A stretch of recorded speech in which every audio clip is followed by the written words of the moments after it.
Lord. You know something? I saw something last night, and it was, you know what it was? It was box office. It was the show. And it epitomizes what's going on right now. The NBA is fantastic, y'all. We had Trae Young over the weekend. We had Donovan Mitchell, okay? We got Anthony Edwards. We got John Morant all over the damn place. I'm seeing fantastic basketball.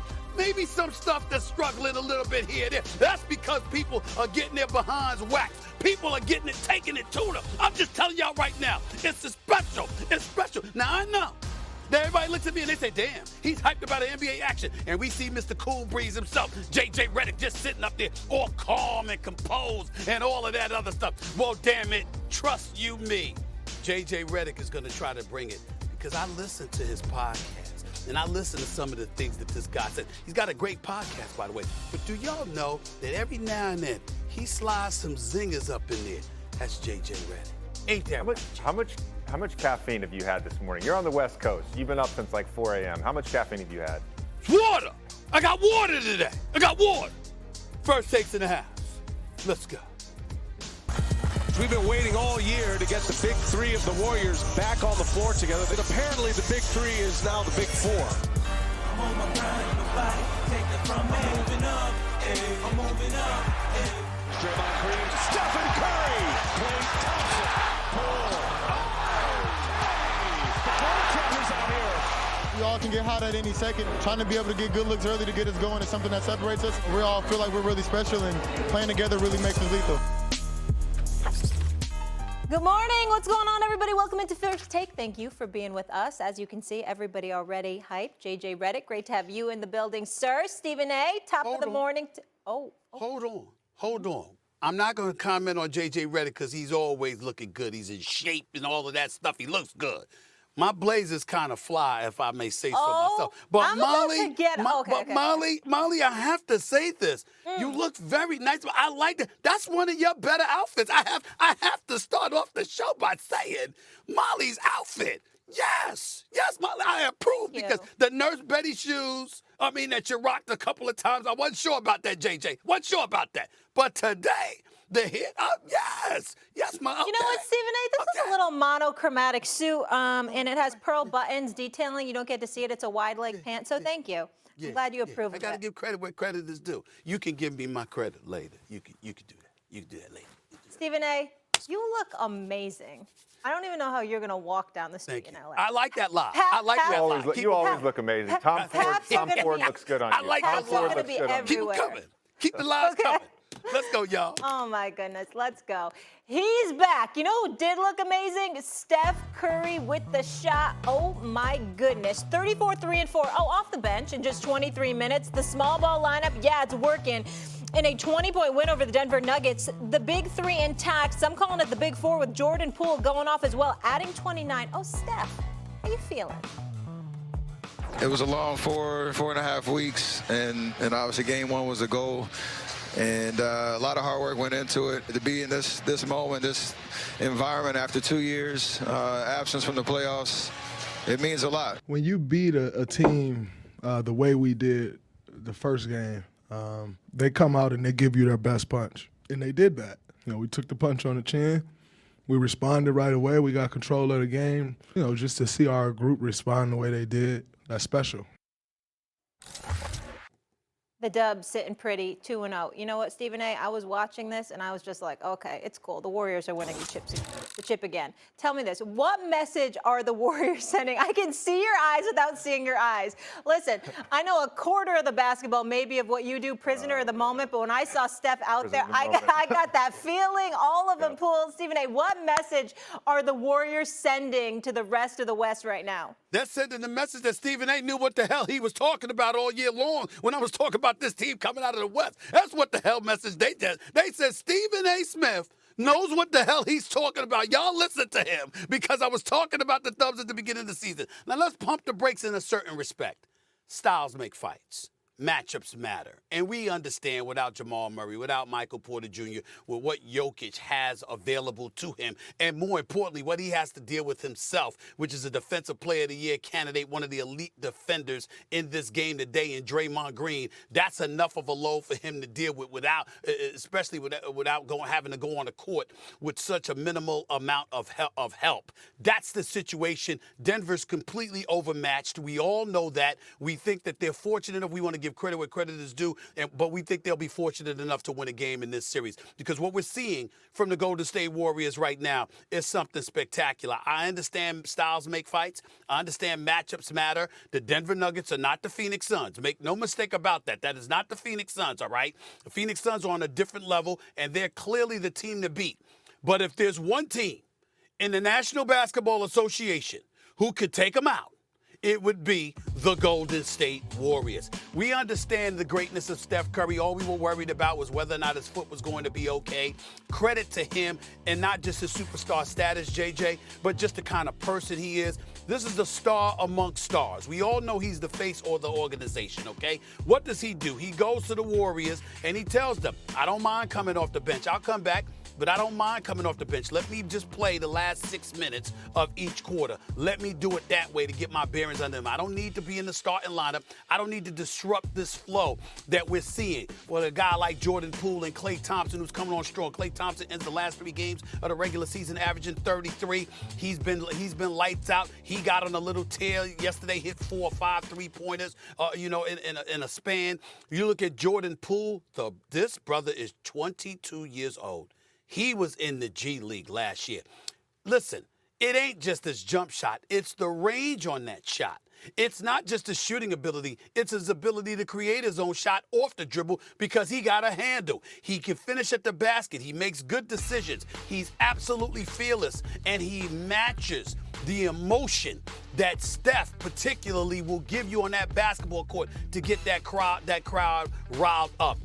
I got a name for them. And are y'all ready for this name, JJ? Yeah. Are you ready for this name that I'm about to give you? Yeah. Everybody been talking about Dub, Big 3, the Dub 3, all these corny names and all of this other stuff like that. No, y'all. Go back, JJ Redick, to the days of Georgia Tech. You know where I'm going. Kenny Anderson, Dennis Scott, Brian Oliver. Lethal Weapon 3. That is the nickname, Warriors. Stephen A. just gave you a marketing tool.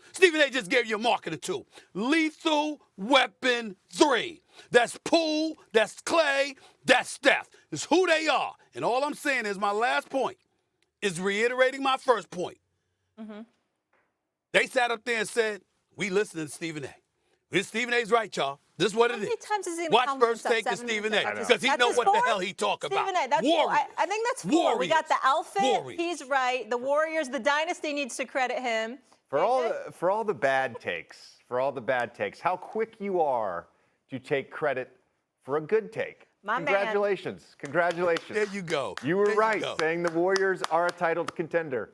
By the way, I love Lethal Weapon 3. Not just because of Poole, Thompson, and Curry, but this in some ways is the 3rd iteration of this Warriors championship window. And so there's sort of a double meaning there. I'm glad, by the way, that you say that matchups matter, because this is a terrible matchup for the Nuggets. To beat the Warriors, you obviously need basketball talent, and they're missing Jamal Murray, they're missing Michael Porter Jr., but you need high-level basketball IQ. This is what makes the Warriors so great, and it starts with Draymond Green. His stat line last night, 6 points, 6 assists, 3 rebounds, 3 steals, a block. Nothing that jumps out at you, but he was the quarterback on both sides of the ball last night. His passing, the ability to just move the ball, screen, direct traffic, and of course his defense on Jokic. He's making it tough on the reigning MVP and potentially the 2-time MVP. Every basket Jokic has to work for. There's so many times throughout this game and in game 1 where the Warriors are running basic screening action. Denver's trying to switch. They're point switching. The Warriors know this. Andrew Wiggins is getting slips to the basket. They're point switching from the lane. So the guy screening on Klay Thompson screens his own guy. Klay gets a wide open 3. So much is required to beat this team. So you need the talent, but you also need the intellect. And I just want to briefly touch on this new version of the Warriors' death lineup. Small sample size, very small sample size. I agree. But in 11 minutes so far in this series, Curry, Thompson, Poole, Wiggins, Draymond Green, 11 minutes. They've got a 204 offensive rating, a 75 defensive rating, a 129 net rating per 100 possessions. This lineup, that lineup, against any team in the league is going to be tough to beat. Well, let me say this to you, JJ Redick, because I love how you love your analytics. I mean, you pull out those numbers, and I'm not knocking it. Let me finish. We saw it. You're not we wrong. saw it, and the numbers backed it up. But it's interesting because you are an athlete. Let me say to you, that you're before so you into get the all fun. sensitive, JJ Redick, I just finished saying you're right. You make a valid point. I'm not disputing anything that you said. But I'm going to go with the eye test because that's what I like to focus on, because in the end, there are certain things that ain't about numbers. There's elements that take place within the throes of a game, as you well know, where you just feed off of it. Like I told you before, I've often wondered, I've looked at you on many, many occasions throughout your career. And what I loved about your game wasn't just that you could shoot.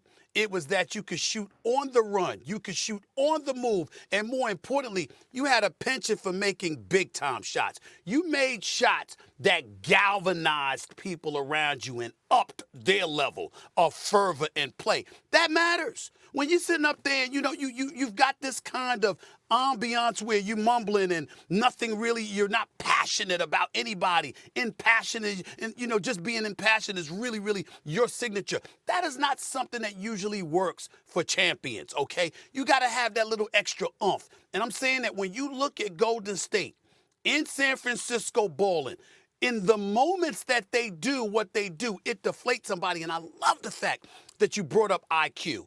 Because when I looked at Denver yesterday, I felt so bad. Yeah, I felt bad for Jokic because Jamal Murray wasn't out there, because he's the kind of brother that would have kept him in the game because he'd have had 40, okay? He's one of those dudes, all right? But still in all, they would have found a way to lose a series like this because the matchup just doesn't work. Whereas when you think about Phoenix, what do you think about? The IQ of CP3. I'm with some people last night watching the game. I said, if that's CP3 and Golden State is making this run, CP3 gets the ball and he's like, calm down, everybody. And all of a sudden, he dictates the pace. He calls the right play. He does something not just to put a point in the basket, but to quell the momentum of Golden State, because that's how he can read things. That's why he's the best point guard in the world, approaching 37 years of age in less than 2 months. He's that damn lethal. And that is what Golden State's going to have to deal with. But the lethal weapon 3, hold on to that. Remember, I majored in advertising and communications too before I switched to mass communications. I know these headlines. Lethal weapon 3. That's the way to go, y'all. That's the tagline. Remember that. It's much better than one I saw on Twitter last night, PTSD. I do think we're skipping a step here, though, Stephen A. Okay. Because when we talk about matchups, you're sort of skipping the Western Conference semifinals. And obviously, Memphis down 1-0, big game tonight. We'll talk about that. But to me, Memphis is a team that could potentially beat the Warriors. I don't think the Timberwolves are capable of beating the Warriors, but I think Memphis, they match up well with them. They had success against them in the regular season. That's obviously a very confident group. Mm-hmm. And Taylor Jenkins is a hell of a coach. So I do think that matchup-wise is